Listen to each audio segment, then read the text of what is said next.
오늘의 포켓몬은 뭘까요? 피카츄!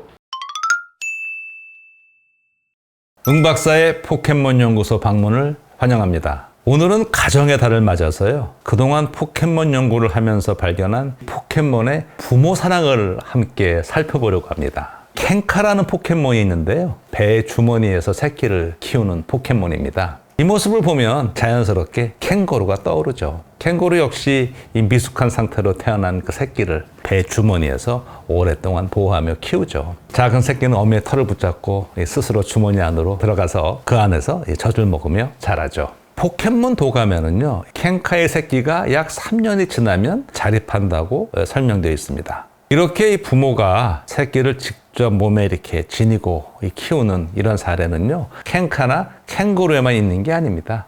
다른 생물에도 있습니다. 이 물고기 가운데에는요, 새끼를 입안에서 보호하며 키우는 종류가 있습니다. 이런 물고기들을 영어로는 이 마우스 브루더라고 부르는데요. 대표적인 예가 이 시클리드과 물고기입니다. 이들은 알을 낳은 뒤에요, 이 부화할 때까지 알을 입안에 넣어서 안전하게 보호합니다. 실제로 이 마우스 브루더 물고기 그 입안을 살펴보면은요, 정말 놀라운 장면을 볼 수 있습니다. 지금 보시는 이 사진은 입안에서 무려 153마리의 유성이 발견된 이 시클리드의 사례입니다. 어미의 몸 길이가 약 13cm, 무게는 38g 정도밖에 안 되는 이 작은 물고기 입속에 이렇게 많은 새끼를 품고 있었던 거예요. 아래 그림은요, 그 입안에서 발견된 새끼의 모습인데요. 이들의 몸 길이는 1cm, 몸무게는 0.02g 정도입니다. 입안에서 이 새끼를 부화해서 키우기 위해서는요, 아주 극진한 노력이 필요합니다. 알에 산소가 충분히 공급되도록요, 입을 계속 움직여서 물의 흐름을 만들어줘야 하고요. 또 알이 한 곳에만 뭉치지 않게 수시로 그 위치도 바꿔줍니다. 특히 많은 종에서 이 부모는 이 기간에 먹이를 거의 먹지 못합니다. 그렇게 정성껏 보호해서 새끼가 부화한 뒤에도요, 돌보면 끝나지 않습니다. 새끼들이 어느 정도 성장할 때까지 위험이 닥치면 다시 입안으로 불러들여서 숨겨주죠. 이런 보호 덕분에 마우스 브루더의 새끼들은 비교적 높은 생존율을 보입니다. 자, 그리고요, 개구리 하면 또 가장 먼저 떠오르는 특징이 하나 있죠. 바로 이 울음주머니 아닙니까? 그런데 놀랍게도요, 어떤 개구리는 이 울음주머니를 단순히 소리를 내는 기관이 아니라 새끼를 키우는 공간처럼 사용합니다. 바로 다윈 개구리인데요. 이 개구리는요, 1834년에 이 다윈이 이 비그로를 타고 이 남아메리카를 항해하다 발견했거든요. 아주 번식 방법이 독특합니다. 다윈 개구리 수컷은요, 알이 어느 정도 발달하면은요, 그거를 입으로 가져와서 자신의 울음주머니 안에 넣어서 보호합니다. 실제 관찰 사례를 보면은요, 그 과정이 상당히 극적입니다. 때로는 다른 수컷이 끼어드는 경우도 관찰되곤 합니다. 이 사진을 한번 보시죠. 칠레 국립동물원에서 관찰된 다윈 개구리 수컷의 이 대리 양육 활동이거든요. 첫 번째 사진은 그 산란 후 약 19일이 지나서요, 알 속에 그 배아가 움직이기 시작하는 그런 장면이거든요. 이때 친부 수컷이 그 알 무리에 가까이 머물면서 방어 자세를 취하고 있습니다. 산란 후 20일째 말이에요, 대리 양육 수컷이 알 위를 차지하고 친부 수컷이 접근하려 하자 오히려 이를 밀어내는 행동을 보입니다. 그리고 산란 후 21일째가 되면 이 대리 양육 수컷이 직접 알막을 찢어서 올챙이들을 삼키기 시작합니다.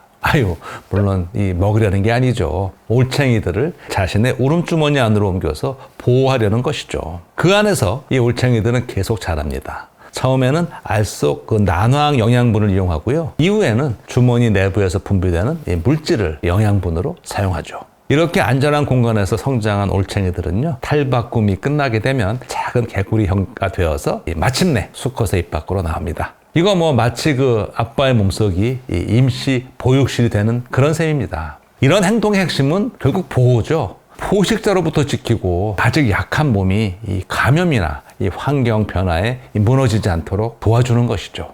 자, 이 각종 야생 포켓몬이 돌아다니는 이 풀숲이라면 포켓몬 부모 입장에서는 새끼를 함부로 밖에 내놓기 쉽지 않을 것 같습니다. 그런데 말이죠, 켄카를 가만히 보면은요, 좀 이상해요. 캔카 이 주머니에 있는 그 새끼는 이 몸집도 제법 크고요. 굉장히 강해 보여요. 심지어 팔을 휘두르며 이 싸울 만큼 힘도 있어 보이거든요. 근데 이거 따지고 보면 이 풀숲에서 이 캐터피 같은 그 약한 포켓몬도 살아가는데요.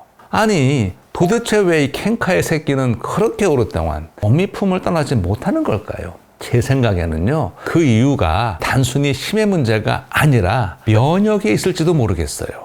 캥거루를 보면은요, 이런 전략이 왜 필요한지 어느 정도 이해할 수 있습니다. 캥거루 새끼는요, 몸무게가 약 1g 정도로 매우 미성숙한 상태로 태어납니다. 이 시기의 새끼는 이 항체를 비롯한 특이적 면역이 아직 충분히 발달하지 않았어요. 그래서 외부 감염에 매우 취약하죠.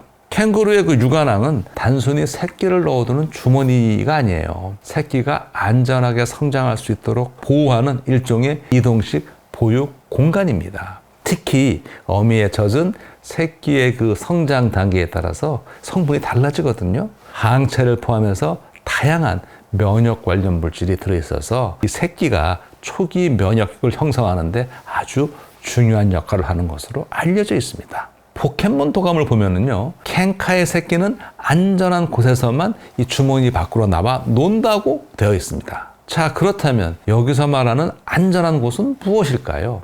단순히 포식자가 없는 곳일까요? 아니면 아직 충분히 발달하지 않은 면역 체계를 위협하는 그런 요소가 적은 환경을 의미하는 것은 아닐까요? 보통 동물의 새끼는 태어난 직후에 부모와의 접촉을 통해서 다양한 미생물, 즉 마이크로바이옴을 전달받습니다. 그렇게 하면서 면역 체계가 교육 훈련을 받거든요. 그렇다면은요, 캔카의 새끼 역시 오랜 시간 어미와 밀접하게 지내면서 자신만의 면역 균형을 만들어가는 건 아닐까요? 포켓몬 도감에서 말하는 그 3년이라는 시간도 어쩌면 단순한 그 성장 기간이 아니라 몸속 미생물 생태계와 면역 체계가 안정화되는 시간을 의미하는지도 모르겠습니다.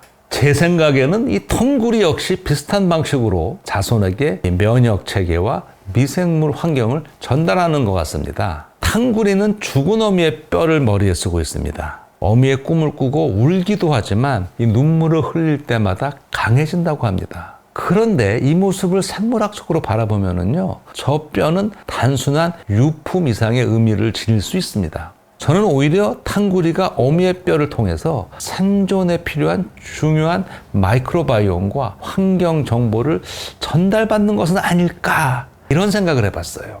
동물에서 이 부모의 몸이나 둥지, 배설물, 이 피부 접촉을 통해서 새끼에게 미생물 군집이 전달되는 사례는 매우 흔하거든요. 뼈 내부 골수는요, 혈액세포와 면역세포가 만들어지는 공간입니다. 또한 이 뼈는 미세한 구멍이 많아요. 그러면 생전의 미생물이 이 속에 들어가서 남아있을 수 있습니다. 만약 어미가 죽은 뒤에 이 조직이 분해되는 과정에서 이 미생물들이 뼈 속으로 스며든다면 탕구리가 머리에 쓰고 있는 저 뼈는 단순한 보호구를 넘어서 어미의 미생물 환경을 전달하는 이 매개체로 작용할 수도 있지 않을까요? 대부분 동물은 출산 과정이나 모유 수유, 피부 접촉을 통해서 이 마이크로바이옴을 전달합니다. 그런데 탕구리는 훨씬 더 직접적인 방식으로 어미의 흔적 자체를 몸에 지니고 살아가는 것이죠. 이건 마치 이 마지막 순간까지도 그 아이가 세상에서 살아남을 수 있도록 자신의 일부를 남겨주는 것처럼 보입니다. 이렇게 보니까요, 포켓몬 세계에서도 부모가 자식을 지키려는 마음은 우리와 크게 다르지 않은 것 같습니다. 캔카도 텅구리도 각자의 방식으로 부모의 사랑을 보여주고 있는 것 같습니다. 응박사의 포켓몬 연구소, 다음 포켓몬은 뭘까요? 다음 이야기에서 만나요!